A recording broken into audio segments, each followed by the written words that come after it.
Hello, everybody. Welcome to our Road to Retail podcast, where we interview colleagues and friends. This is our series that we're doing this summer, and we've got our guest host today, Krista Anderson. So welcome, Krista.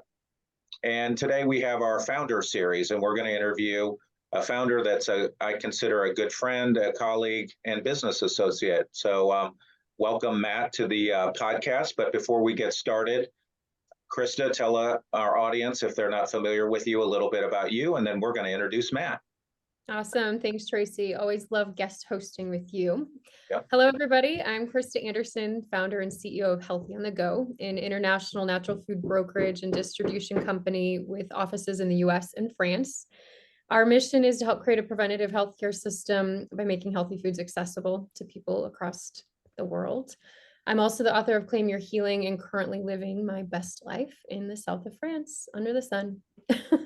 Awesome. Love your story, Krista, and thanks so much for joining us on our podcast today. So we've got, like I said, Matt Matros, and I'm going to let Matt introduce himself, and then we're going to go ahead and get into our questions today. So Matt, tell our audience a little bit about you. Good morning, everyone. Thank you for having me. It's great. I really appreciate this. I'm Matt Matros. I'm a multiple-time founder. Started my professional life as a sports agent for baseball players, left that industry, went to graduate school at University of Michigan for MBA. Started in big food. So started at Kraft Foods as a brand manager at Kraft Cheese, which is still hard to say with a straight face after all these years.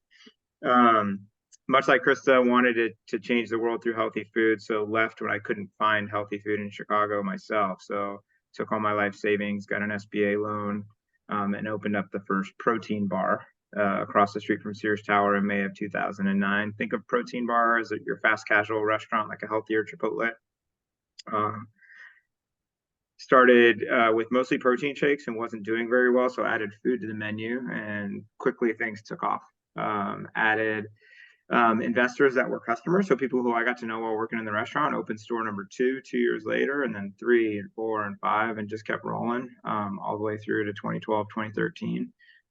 Opened 25 locations across Chicago, DC, and the Denver Boulder area, and then ended up selling a majority of the business to L. Catterton, which is a private equity firm based in Greenwich, preeminent private equity firm. I then took some time off, traveled around, and then came back to America in 2015 and decided to start a coffee business, Limitless Coffee. Our take was we were trying to be a little bit more transparent of a bulletproof coffee. We had a wholesale business of cold brew kegs into offices, launched the cold brew coffee into grocery stores, had some coffee shops in Chicago. But my real stroke of luck was when I took caffeine powder, sprinkled it into my LaCroix in 2017 and said, why is no one doing caffeinated sparkling water? Cold called, bottlers and manufacturers all across the country, and got pretty lucky because Dr. Pepper ended up being my co-packer to create Limitless lightly caffeinated sparkling water. Launched that product in summer of 2018. Got extremely fortunate to land a national launch at Walmart shortly after that. And then in early 2020, sold the brand to Keurig Dr. Pepper. Spent the next 3 years working for them in a consultative basis. While doing that, I started a video shopping startup, kind of a next-gen QVC. During COVID, this was when you couldn't go to retailers. The idea was born out of my wife and I were expecting our first child, and we couldn't go to Buy Buy Baby to test drive strollers because it was closed. So we started a video shopping business called Shopflix. The idea is that we were content first, commerce second, sort of a next-gen QVC. Launched that in June of 2021. And then actually QVC approached me rather, about pivoting the business and working for them. So I got acqui-hired by the CEO of QVC. Moved my family to New York, and then spent most of 2022 building a shopping startup for QVC. And then a few months ago, went to QVC, said, great, yeah, I'm not really a public company officer. I'd like to go do some more startups. So left to go build 2 new things. One's an insurance company for consumer brands and creators, born out of the idea that with Limitless, I had a couple $1 million worth of finished goods that exploded in transit, and my insurance company said, sorry, you're not covered. So I'm going to solve that problem for consumer brands. It's a joint venture with Marsh & McLennan, the world's leading insurance brokerage, partnering with Josh Wan of Force Brands and Mark Ramadan, the founder of Sir Kensington's and former CEO of Hugh Chocolate. And then also have another business called Test Drive. What we do is we help brands acquire customers for a fraction of what they would on Facebook or Google. Simply, we do this by leveraging our network of publishers, mostly mommy bloggers and other high-performing apps. So staying in the consumer space, I'm a consumer founder. That's sort of my thing. Envious of my friends that have software companies that they could build from their pajamas in their living room, but that's I'm a consumer guy. And then as of September 2022, I'm based here in Brooklyn, New York. Awesome. Thanks so much. So Matt, my guess is that you're a serial entrepreneur, so I love that. And you're in the right place on our road to retail, as mostly our audience is small emerging brands. So this is going to be great, and we can't wait for you to tell us a little bit about your insights and your journey. And I know you've been posting a lot on LinkedIn as well, so I want to give you a shout out for that, giving good advice to small emerging brands about a variety of topics. So that's awesome. So Krista, I'm going to let you kick it off with our first question. Wow, Matt, I'm so impressed. From everything you said, I'm like, you're such a risk taker. And I think so many of us sit with so many business ideas in our head that we don't actually execute them. You know, as entrepreneurs, we're always coming up with new ideas, but it's like you just execute and execute. And, you know, as a founder of 6 companies, what's the best advice you would give to a small emerging brand starting out from your experiences?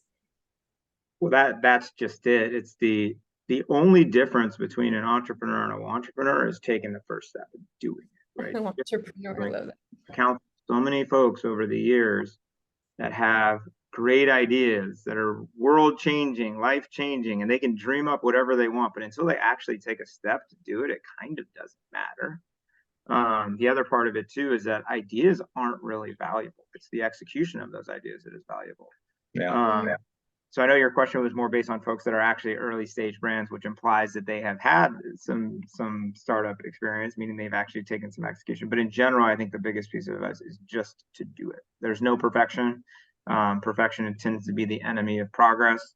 And the number one thing I see over and over and over again is that when it all distills down to whatever your analysis is, it ultimately just boils down to, are you going to do it or not? So I guess the advice, to steal some words out of Phil Knight, is just do it. Yeah. So that's a great thought. And so maybe let's dive a little bit into that. So there's a big difference though between calculated risk and, you know, I just see a lot of brands who think they have a good idea, believe in their product, but haven't really done the deep dive to see if it's actually going to work. So how do you, I'm a founder, I got a great idea, but you know, what steps would you take to make sure that you're taking a calculated risk versus just? Yeah, so you're really talking about market validation. I kind of see this a lot in consumer too. You know, I mean, founders I talk to, and I was a victim of this too. You know, with Limitless Cold Brew, this was when cold brew coffee was growing triple digits, but on a small base, which is what we all forgot about in the cold brew industry. So I often see founders forgetting about the demand side of the equation. Like anybody can dream up the greatest product in the history of the world, and I can see it on grocery store shelves. Well, it doesn't matter if you can see it on shelves. It matters if consumers are pulling it off of those shelves. So is there a demand for your product? It doesn't matter what the idea is. Usually ideas are born out of people solving a problem for themselves. Protein bar, I didn't have a healthy food place, so I created it myself. Limitless, I wanted caffeine, but I didn't want cold brew, and I wanted to quit Diet Coke, so I created it myself. But after the idea, you then need to do some sort of validation, right? Something to validate the idea. Now, this doesn't mean you need to spend $2 million launching products across the country or trying to launch products across the country. This can come in the form of simple surveys. It can come in the form of a simple landing page that you try to drive people through on Facebook. It can come in the form of spending a couple $1,000 on Facebook ads, advertising your idea to a page that doesn't exist, but just seeing what sort of demand there is and clicking. But sort of like the Achilles here are bright-eyed, wide-eyed entrepreneurs who think that there's a problem to solve, or they think they're solving a problem, and either the problem doesn't exist or the problem's just not big enough. So finding it's their problem. Yeah, it's their problem personally.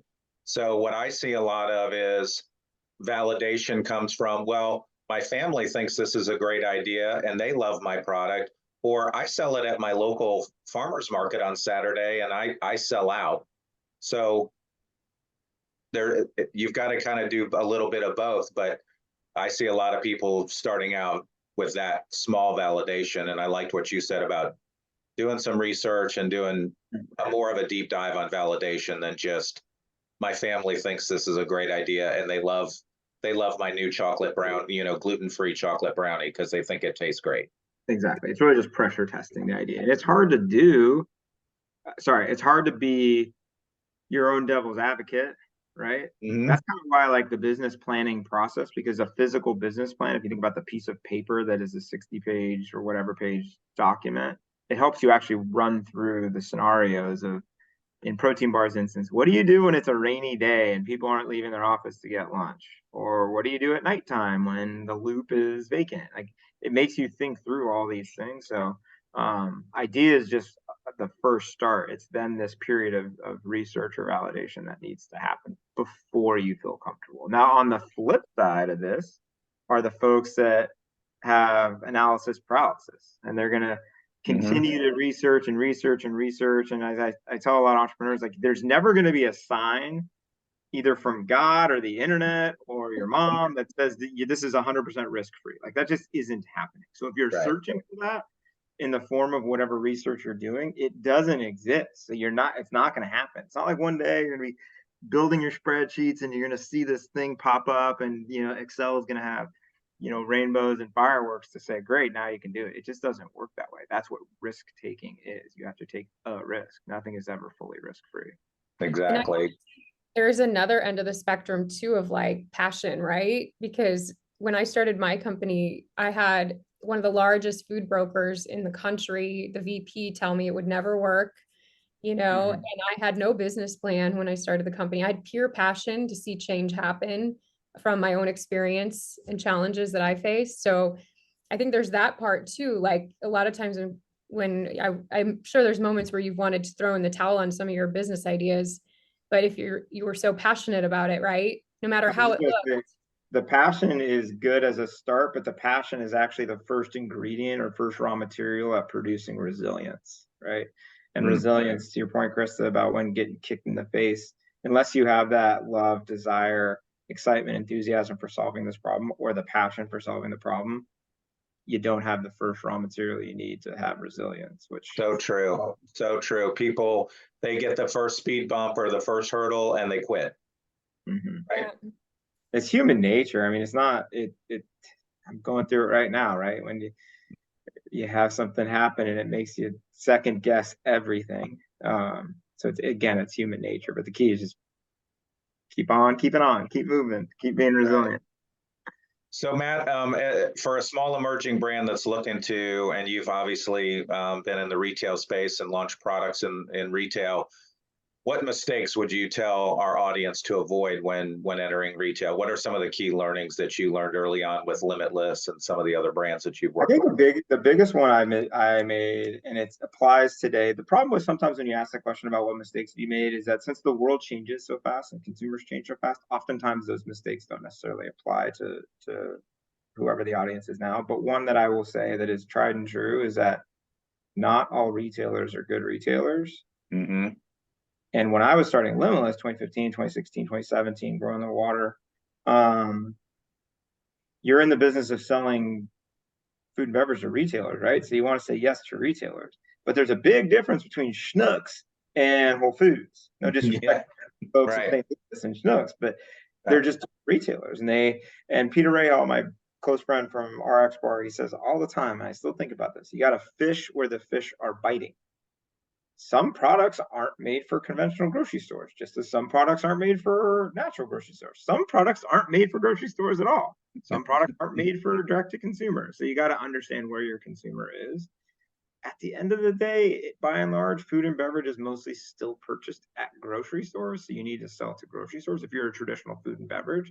But if you're in other categories, home, health and beauty, supplements, you don't necessarily need to, because the consumer behaviors have changed to buying those things not in grocery stores anymore. But circling back, it's the slotting fee that you're going to pay for Safeway Albertsons in your early days might not be worth it. if I could take back that 100K check that I sent to Kehi to launch cold brew coffee in 100 Safeways in NorCal, I would do that in a millisecond. Absolutely. Well, that's why we preach on the road to retail is to start small, start regionally, and grow it from there. And just because you meet a retailer at a trade show and they say, hey, yeah, let's have a meeting, doesn't mean it's a good fit. And it doesn't mean that if you're a Northeast brand and you get a call from Bashes in Phoenix that says, hey, I'd like to take your product, not to pick on Bashes, it doesn't necessarily mean that's a good idea, right? I think maybe the Bosch's people and the Schnucks people should get together and go bowling or something. But yes, it's exactly true. Yeah. Those buyers are inherently, as part of their job, is looking for information, right? And part of that, doing homework on brands. So they're just not all good. Exactly. Krista? I mean, I guess, yeah, what checklist or what kind of mental checklist would you suggest people kind of go through to know that they're ready for retail? Yeah. How did you know you were ready? Well, you never do. Let's compare cold brew coffee and Limitless sparkling water. Limitless sparkling water caught fire. Cold brew coffee sucked, right? So let's talk about the differences between the two. Cold brew coffee, I talked to every retailer in the world because cold brew in 2015, 2016 was the hottest thing ever, right? Think about when you guys go to the expos, there's usually a category or two that kind of is like the category du jour. Cold brew coffee was like the category du jour for 2 or 3 years. But we all forgot as brands that most people buy coffee at Starbucks, Dunkin' Donuts, or McDonald's, not at Schnucks and Bosch's. They just don't. Like, people just don't buy ready to drink coffee in grocery stores. I mean, some people do because it's a couple $100 million category, but it's certainly not a couple $1 billion category. So I spent years trying to talk to retailers, and I'd go to see the buyer, and the buyers would say, geez, another cold brew brand? Do we really need another cold brew brand? So by contrast to sparkling water, massive category, $2.5 billion at the time. Only one kind of dominant entrenched player, LaCroix, and Limitless was bringing some innovation. So we were caffeinating the sparkling water. So it was just sort of like oh yeah, no duh, right? Going back to that fish where the fish are biting, the cold brew pond was not only really small, there weren't very many fish in it, and there were a lot of people trying to jump into it. Whereas sparkling water, metaphorically speaking, was a massive ocean that had lots of fish in it and not a lot of fishermen. So the size of the category is still pretty important. I know a lot of folks are going to say, well, but what about if I'm creating a category? True. So then what are people taking? What are they not buying so that they can buy your product? That's your category adjacent, right? Or where is it merchandise? What shelf are you on? Like, you may not exactly be a yogurt, but if you're merchandised next to yogurt, that's your source of volume. So kind of look at the thing that you're going to ask people not to buy. My instance, it was don't buy Diet Coke so you can buy Limitless lightly caffeinated sparkling water. That's a pretty easy thing to get people to not do, and Diet Coke's massive. But to say, hey, don't buy Starbucks on your way to work, and instead drive to work, get out of your car, park, go inside, go shopping, and grab this bottle of cold brew that doesn't even really taste that good, and put it in your fridge so that tomorrow you can have, like, that equation just didn't add up. So follow the kind of the gut and be objective about your brand and category. And if it's not sold at retail, that's okay, but it's adjacent, should be, and it should be pretty big. Yeah. That also helps you think about who your buyer is, right? So cold brew coffee, using the cold brew example, is it the beverage buyer, but it's not shelf stable like CSDs? It's not the coffee buyer. They're buying beans and grounds for the shelf. So that's that should have been the biggest tell of them all, that category was going to stay small, because there was just no collective organization in the industry for how it's going to be laid out. That's a great point, because I think I see some brands who are trying to either create a category or create a niche with retailers, And if the product doesn't fit in a category for a retailer, you're in for a tough road because it's very expensive, and retail buyers just, if it doesn't fit in their box of what they buy and what they're used to, it's very hard to change those buying habits. Yeah, because retailers are less innovative by a wide margin. Yes. Than, and by the way, retailers aren't less innovative. Their shoppers are less innovative. So they're just reflecting of their shoppers, right? So the consumer doesn't know what they want. You have to kind of give it to them. So there's a little bit of a give and take. And the retailers tend to err to the side of mass, right? Just what will the amount of people, which makes sense. Retailers are not in the let's bring innovation to the market game. They're into the space optimization game, right, which is a completely different incentive than a bunch of cold brew coffee brands who think they have a great product. Yeah, we've had a couple of buyers on the podcast, and the two things they said is, the two things I manage is time and space. Yeah. Those are the two things. Space optimization, how long that sits on that space. Absolutely. So let's talk shift gears here a little bit and talk about raising money. Obviously, you've raised money on a couple of your ventures. This is a big thing these days for small emerging brands. I know Krista will agree, as she works with them as well. So maybe give us a few key lessons on what you learned about, raising money. I have a few. It's funny, everything in startup business, it kind of sucks that it's this way in the age of income inequality. But at the end of the day, startup execution kind of boils down to how many rich people do you know? Unless you're paying for yourself. So in my instance, my first two startups, I paid for it at the startup, at least myself. And then the rich people I had were the US government, the taxpayers, in the form of SBA loans. But unless you're paying for yourself, it's really about getting in front of as many friends and family or angel style investors as possible and asking them to give you money in a Shark Tank sort of way. There's no real science or math to what you're doing, because at the end of the day, at that level of fundraise for startup, it's truly angel style. So they're really investing in you as the founder or your product or your category. They're not doing any real sophisticated math. They also know they're taking the biggest risk of all. So they're expecting the biggest return of all.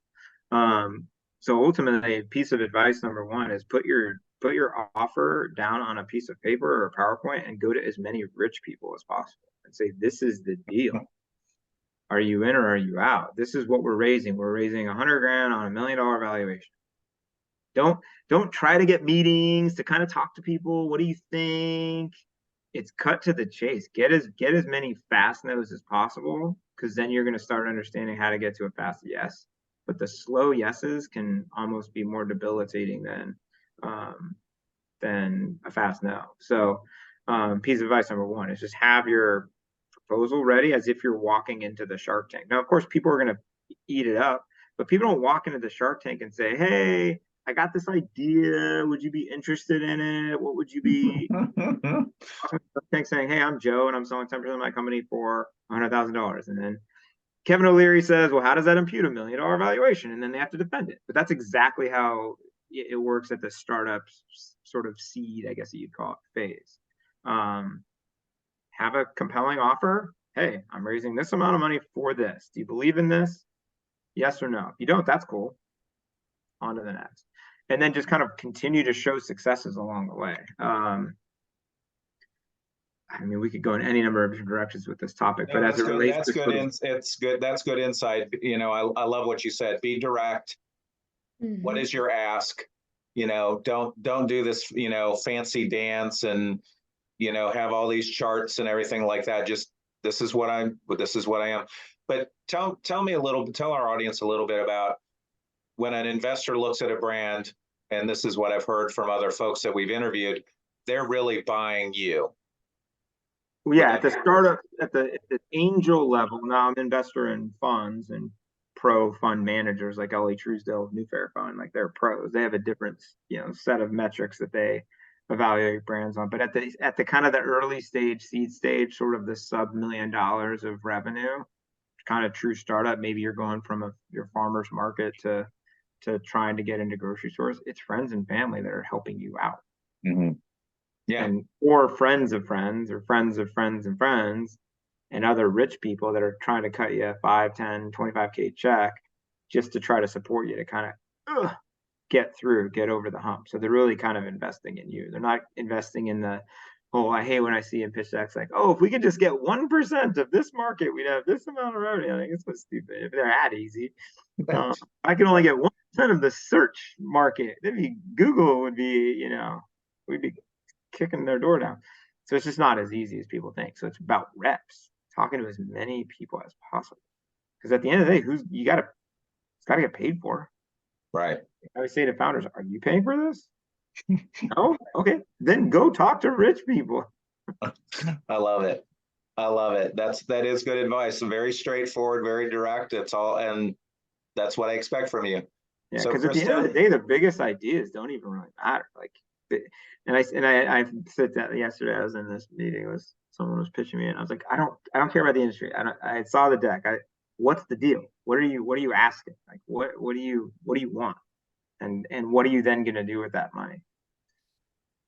Yeah, exactly. My plan. I like how simplistic you keep it. Because I think we need to overthink it. I know I do as I'm putting together a new performa and everything right now to get money for my company, and it's like, you tend to overthink some of the process. So tell us, what's your greatest success? You've got a lot of successes. I'm envious of some of them, but what's been your greatest success? I appreciate that. As someone who struggles with mental health disorder, high anxiety, high insecurity, I lost my dad when I was a kid. I was a fat kid growing up. I have like the whole basket of issues. I'm like a walking pharmacy with all the things that I try to do for my mental health and what I think my greatest success is that I've actually in the last 2 years built startups with a wife and a child. It's easy to do it when you're young and single and have very little things to lose. But now that I'm married, I have a pretty phenomenal family. I have just the single greatest wife of an entrepreneur ever and a pretty awesome kid, and they get it. So I think that's kind of, now that I haven't proven Brand Rock or Test Drive to be anything worthwhile yet, but just to be able to do it and balance it in a way that I never thought I could when I was starting Protein Bar Limitless when I was young and single and I was all in on it. It's pretty, to me, gratifying to know that I've been able to sort of balance it. Oh my gosh, I love your transparency and humility. I love that. And I'm I don't have kids yet. And I think, I'm 37 and I've waited a long time because of my career. And I think that's really important that you share that, because I think a lot of us entrepreneurs and women more and more today, we're becoming more independently focused on our careers, that we are either not having kids or waiting till later, and to know that can happen, I waited late. I had my son, I was 40, and a half, I'm 44, so 41-ish, whatever that was. And then my wife was 40 when she had. So there's no playbook. We all measure our own success however we decide to measure it. It's hard each and every day, and I'm nervous for the younger generation that has things that they're constantly comparing themselves against, because I know I'm a victim of it, right? And I'm 44, but imagine the generation that just grows up seeing other people's showmanship. It can cause tremendous insecurity. So not that this is road to retail, not the road to Dr. Finkelstein, so we can change. No, but it's good that, and like Krista said, just being transparent and, that you have found that work-life balance, with a family. And I think that's a great message to, the small emerging brands, because it can consume you, and it can really affect your family life if you let it get away from you. I don't know that I've actually found the balance. I just know that I have to be thoughtful about it. I just know that things that I never thought I would have to do before. When I was living in a studio apartment in Chicago, paying $1,000 a month, getting up at 4:30 in the morning to go make oatmeal at Protein Bar and staying there till 9:30. Like, I just can't do those things anymore. As much as I would love to do my QuickBooks right here, right now, all day long until 9:00, I know that I got to spend time with my family. Those are the choices that we all have to make. So just know that we make the choices. Right. Yeah, absolutely. Great insight. Absolutely fantastic. So, Matt, I know in your introduction you told us a little bit about what you're doing, but maybe again for our audience, two things. One is tell us a little bit about what you're working on, and then also how people can, get in touch with you. Yeah. Well, thank you for that foray. So yeah, I'm about to launch two startups. I left my experience with QVC that I go build two startups. The first one I've been trying to do for 4 years. So with Limitless, I had about $2 million worth of cans. So finished goods. Imagine finished goods sitting in a warehouse. And I had built a massive inventory because I had launched nationally at Walmart. And during the summer of 2019, I get an email from a customer after we launched saying, "Oh my God, I love Limitless. I get it at my local Walmart. But today I bought a box and there was an empty can in it." So I'm like, "Oh, that's unusual." You're like, "Yo, you're like Willy Wonka. You got the lucky ticket. Let me send you a coupon." A couple days later, another email from another woman across the country at a different Walmart. "Hey, I love Limitless. I bought a box of water. One of the cans was empty. Oh, lucky ticket, Willy Wonka, ha ha ha."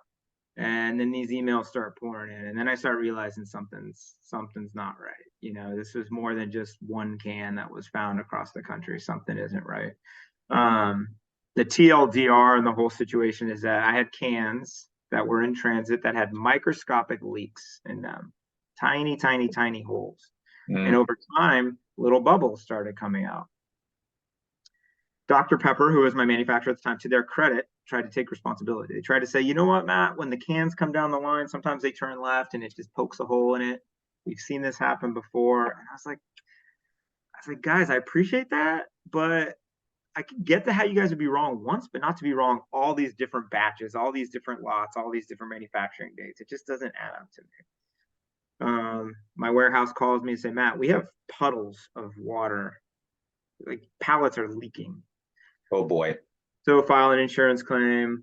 After many months of back and forth, I thought I was not stressing it because either Dr. Pepper's paying for it or my insurance company's paying for it. All good. Well, after several months, my insurance company or my insurance brokerage comes and say, "Hey, Matt, I got good news and I got bad news. The bad news is that you're not covered under your insurance policy." And I said, "You mean there's good news after that?" He said, "Well, the good news is that we did a bunch of science and did a bunch of research, and we found through our nerdery, and Dr. Pepper's nerds support this, that you were sold defective cans by Crown. So go after them." So that's why you're not covered under your policies, because we specifically exclude manufacturer defect. I won't get into the ins and outs of the Crown situation, but other than to say that I had to eat all of it. It was done. And fortunately, I was kind of bailed out, if you will, by selling the business to Dr. Pepper, or I had just sold the business to Dr. Pepper. So it didn't end up being sinking of the ship. But ultimately speaking, I knew I wanted to solve that problem for other founders. So here's the problem. The problem is that consumer brands are just brands in many instances. They're not manufacturers, but the insurance companies or the brokerages haven't caught up to that. The brokerage treat me like as if I was a manufacturer. Like Limitless has a big factory somewhere that has hundreds of millions of dollars of assets and have all this insurance, but that's not true. I'm a brand. So that's problem number one. And then problem number two is that insurance for most consumer founders is such an afterthought. It's such you don't know you need it until Walmart says, "Hey, send us your COI." And you're like, "What the heck is a COI?"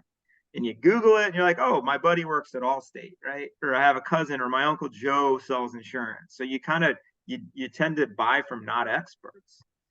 I've wanted to solve this problem for 4 years, talked to other founders who've had similar perils, talked to Peter Rahal, who almost lost an entire year because he had a bad batch of RX bars, or a friend who had a crouton company that literally burned to the ground and his manufacturer went from 100 to 0 overnight. So Josh Wand, who's a well-known person within the consumer brands industry, is the founder of Force Brands. He's talked to me over the years like, "Matt, you got to do this thing. You got to do it." Like I talked to more and more brand founders who've had perils, is an industry expression for problems that weren't covered. I've had more and more of these brands that have had perils that you need to help solve this problem. So finally, after a couple years, him and I ended up partnering with Marsh McLennan. They have a food and beverage practice, which is first class. It's the best food and beverage practice in the world. So Josh and I, and now Mark Ramadan from Hugh Kitchen, are going to come together and help create better insurance products for consumer brands backed by Marsh. So that's startup number one. Startup number two is called Test Drive. We use publishers. I met a gentleman named Creek Engagin at a trade show a few years ago. He's the founder of Protein, and he sort of loved me because I had protein bar and he wanted to sell protein in a protein bar. He since fast forward and has gotten heavily into publisher marketing. Some people think of it as affiliate marketing. I think it's so much bigger and more beyond just traditional affiliate marketing. But we help cut acquisition in half digitally for brands that want to acquire customers digitally. And how we do it is by creating a no-brainer offer. Wow, you can try Limitless for a penny on one end, and then on the publisher side, working with high volume mommy blogs, travel sites, apps to get people to click through. So those are the two things I got going on, both within the consumer space. So I'm staying connected to consumer founders. Still, my Achilles heel is that I can't say no to anybody. And so I give out my time for folks. Anyways, in terms of how to find me, it's pretty easy. Just find me on LinkedIn, Matt Matros, Matros, or Matt at Drink Limitless. So that's awesome. Well, thank you, Krista. Anything else to add? No, you're incredible. I want to talk to you offline. Based on what I just said, you now know how to find me. I know. I'm happy. But I'm just so impressed. I'm so proud of you. And I think you've really got a message to share to entrepreneurs, from balance of life to success. And your humility is super important in this industry. So I think you're very well-rounded. So I'm grateful to have had the opportunity to speak to you today. Thank you. Absolutely.